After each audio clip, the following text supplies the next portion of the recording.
ఫిలిప్పు ఎలాంటి భక్తి చేస్తున్నాడంటే దేవుని రాజ్యమును గూర్చియు యేసుక్రీస్తు నామమును గూర్చియు స్వార్థ ప్రకటిస్తున్నాడు. అతనికి ఏం తెలియదు, దేవునికే ఇవ్వాల్సిన ఘనతనిస్తున్నాడు. మనకి భూమి మీద దేవుని కన్నా గొప్ప ఘనత మనకు కావాలంటారా? దేవునికే కావాలంటారా? దేవునికి మహిమ రావాలి మన ద్వారా. మనం చాలా గొప్పవారుగా కనబడని అవసరం లేదు.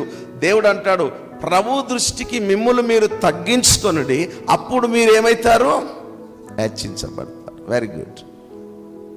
ఇప్పుడు ఆయన మనస్తత్వం ఎట్లున్నదంటే, ప్రజలు నన్ను గొప్ప చేయాలి, లేకుంటే సమాజంలో నా గొప్పతనం ఉండాలి, లేకుంటే నా లైఫ్ స్టైల్లో అందరూ నన్ను గణపరచాలి, నన్ను మెచ్చుకోవాలి.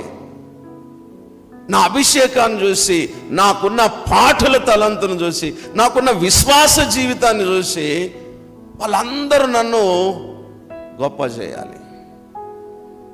కానీ ఫిలిప్పుకున్న ఒక ఐడెంటిఫై ఏంటిదంటే, ఆయన దేవుని గురించే పోరాటం చేస్తున్నాడు. దేవుని వాక్యం ఏమన్నా తెలుసా? మొదట నా నీతిని, నా రాజ్యాన్ని వెతకండి.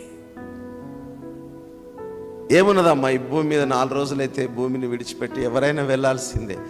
కానీ మనము సీమోనులా కాకుండా ఫిలిప్పులాగా ప్రత్యేకంగా జీవించాలి.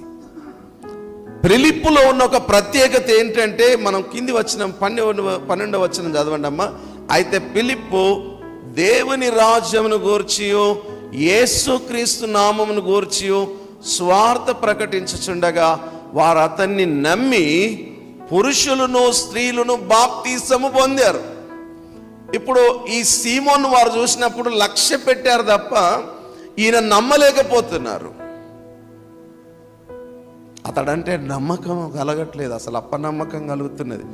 మిమ్మల్ని కూడా దేవుడు చూసినప్పుడు మీ భక్తిలో నమ్మకత్వం కనబడాలి. హల్లెలూయా. ఏదో పాస్టర్ గారు కనబడ్డప్పుడు భక్తి చేసినట్టు కనబడడం కాదట, లేకుంటే ప్రజల ముందు మనము దేవునికి ఎంతో కన్నీటితో ఉపవాసముతో ఉన్నట్టు కనబడడం కాదట. వీరు అతన్ని లక్ష్య పెడితే వారిలో నమ్మకమైన వ్యక్తిగా సీమోను కనబడట్లేదు. కానీ ఫిలిప్పును చూసినప్పుడు ఆ ప్రజలు నమ్మి ఏం చేశారట? పురుషులను స్త్రీలను బాప్తిసం పొందారట. గట్టి ఒకసారి చప్పట్లు కొట్టండి.